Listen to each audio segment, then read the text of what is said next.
What's up guys, my name is Ace, and today I wanted to go over the basic stats for all of the main primary weapons that we have in the Black Ops 4 beta, and I decided it would be great to compare them to the nearest counterpart from Black Ops 3, because many of the guns in this game are clearly based off of Black Ops 3 weapons. A few things to keep in mind with this is, of course, this is from the beta build of the game, so it might not be 100% accurate when we get into the full build of the game, although I will be covering weapons in great detail once we get the full build of the game with my gun guide series. Second, everything here is hand-tested. I don't have access to the hard-coded stats. These are hand-tested stats. And keep in mind, we don't have access to custom games, so with ranges and number of shots it takes to kill, the numbers that you're seeing are what you end up seeing most of the time, but they might not be 100% accurate, because perhaps with some of the weapons I didn't find a range long enough or get myself in situations that are far enough away to really see the true minimum damage, or there might be some situations where there's a point-blank range that I wasn't able to find because I simply wasn't getting into those point-blank situations with every single one of the weapons.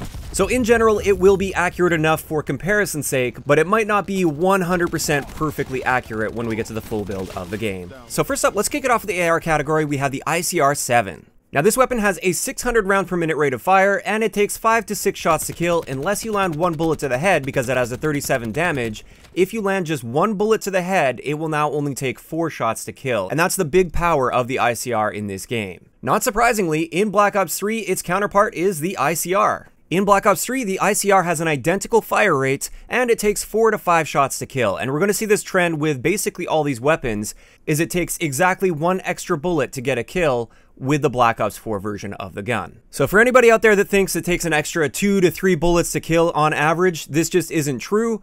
On average, it takes exactly 1 extra bullet to kill, and if they have body armor, that's another extra bullet to kill. So moving on to the next AR, this is the KN57. With this one, we have a rate of fire of 553 rounds per minute, and it's going to take 4, 5, or 6 shots to kill. In Black Ops 3, there isn't a perfect counterpart to this gun. A lot of people would think it's the KN44. It's not actually true. That gun has a very noticeably faster fire rate. The closest substitute I could find in Black Ops 3 is actually the KVK99.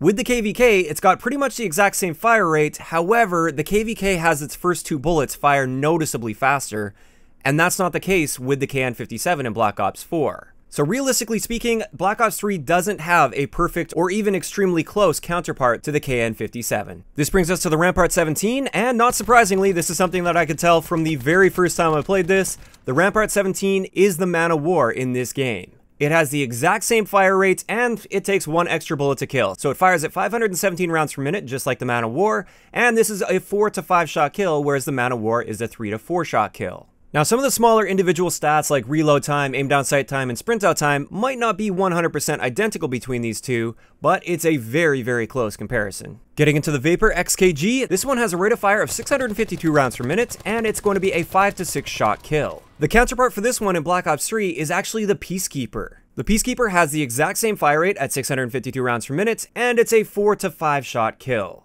This brings us to the final assault rifle that we currently have access to in the beta. This is the Maddox RFB, and with this one we get a rate of fire of 716 rounds per minute, and it's generally going to be a 5 to 6 shot kill. The counterpart for this one is actually the HVK from Black Ops 3. This one has a rate of fire that's just slightly faster at 722 rounds per minute, although since this is hand testing with frame rounding, it could actually be an identical rate of fire, but it was just a little bit off based on my testing. And with the HVK, that one was always a 4 to 5 shot kill. Moving on to the SMG category, we have the MX9. This has a rate of fire of 722 rounds per minute, and based on my testing, it's a 4, 5, or 6 shot kill. The counterpart for this in Black Ops 3, which might surprise some people, is the Kuda. As far as I can tell so far, this is practically identical to the Kuda from Black Ops 3, which is one of the reasons I seem to like the MX9 so much, because I loved the Kuda back in the day. As for the GKS, this one has a rate of fire of 646 rounds per minute, and it's a 5 to 6 shot kill. It's also very accurate. The closest counterpart I was able to find in Black Ops 3 was actually the AK-74U. Now personally, I never had that AK-74U in Black Ops 3 because it is one of the supply drop weapons, and I really hate their supply drop system, but that one has a rate of fire of 652 rounds per minute, and that one is a 3, 4, 5, or 6 shot kill. Admittedly, this comparison isn't quite as close as many of the other comparisons we've done so far. It's not so clear to me that the GKS was based off of the AK-74U from Black Ops 3, but it is the closest rate of fire that I could possibly find between the two games. This brings us to the Spitfire, which has a rate of fire of 1,017 rounds per minute, and it's generally going to be a 6 to 7 shot kill. It might also have an 8 shot kill range, but I'm not 100% sure on that one. Now, I know what you're probably thinking right here. This is the Vesper, right? From Black Ops 3? The answer is actually no. It looks like the Vesper. It's got a very similar model to the Vesper, but the stats are actually more comparable to the HLX in Black Ops 3. Once again, this is one of the supply drop weapons that I never had access to, but when you look at the stats side by side, the Spitfire in this game is more similar to the HLX, because the HLX has a rate of fire of 1,000 rounds per minute, whereas the Vesper in Black Ops 3 has a rate of fire of 1,200 rounds per minute, which is quite noticeably faster than the Spitfire. Moving on to the Cordite, we get a rate of fire of 798 rounds per minute, so basically 800 rounds per minute, and it's going to take 5, 6, or 7 shots to kill based on my experience with it so far. With this one, there isn't actually a gun in Black Ops 3 that compares properly to the Cordite. The closest thing I would say to the Cordite is the Weevil with rapid fire equipped on it. If you put rapid fire on the Weevil, that will get you a rate of fire of 769 rounds per minute, which gets you pretty close to the rate of fire of the Cordite, but not quite there. Another thing that makes this comparable to the Weevil is your magazine capacity. You do have a noticeably larger magazine capacity with the Cordite, just like you had with the Weevil. Now finally for SMGs, we have the SOG 9mm, and this one has a rate of fire of 899 rounds per minute, and based on my testing, it's generally a 5, 6, or 7 shot kill. This is another one that might surprise some of you. This is essentially the VMP from Black Ops 3. The VMP in Black Ops 3 had a rate of fire of 909 rounds per minute, and that one was a 4, 5, or 6 shot kill. So out of all the guns in the game, this one is by far the most comparable to that VMP. Moving into the tactical rifles, let's start off with the Auger DMR. Now the Auger DMR has a rate of fire of roughly 315 rounds per minute, and it's going to be a 3 to 4 shot kill unless you're hitting headshots with high caliber, but generally we'll say it's a 3 to 4 shot kill. Out of all the guns in Black Ops 3, the most comparable thing you could find would be the Shiva with rapid fire equipped, but even then, the Shiva would be firing a bit slower at 283 rounds per minute, and the Shiva was a 2 to 3 shot kill. So this one doesn't really have a perfect counterpart from Black Ops 3, but like I said, the closest thing you'll find is that Shiva with rapid fire. Getting into the ABR, this is the 3-round burst rifle in this game, and within each burst we get a rate of fire of roughly 800 rounds per minute, and it's going to be a 4 to 5 shot kill.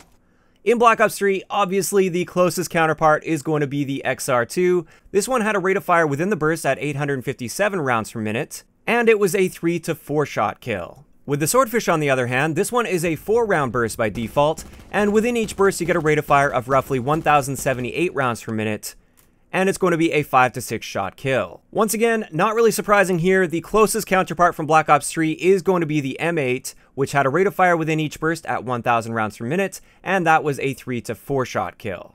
So finally, moving into the LMG category, we have the Titan. This is the only LMG we have access to so far within the beta build of the game, and this one doesn't have a perfect counterpart either in Black Ops 3. The closest thing that you'll find is the BRM, which has a rate of fire of 517 rounds per minute, whereas the Titan in this game has a rate of fire of only 480 rounds per minute. So comparatively, I would say the Titan is a slightly worse version of the BRM in Black Ops 4. And with that, that's all we're going to be covering for the weapons in the beta so far. I know I didn't cover sniper rifles or secondaries. Secondaries I'm not going to bother with because they don't really have very obvious counterparts. And with the sniper rifles, I don't have access to custom matches to get some proper testing on those guns. And I really feel that those ones would need more detailed testing to make a proper comparison with the Black Ops 3 counterparts. So with that, I'd like to know in the comment section below, did any of these comparisons surprise you? Were you surprised that one gun in this game was actually identical or nearly identical to a gun in Black Ops 3? And what are your thoughts on the guns so far? Which one is your favorite to use in the game, and which one is your least favorite? If you enjoyed the video, a like rating is always appreciated, and don't forget to subscribe for more if you haven't already. I'll talk to you guys next time.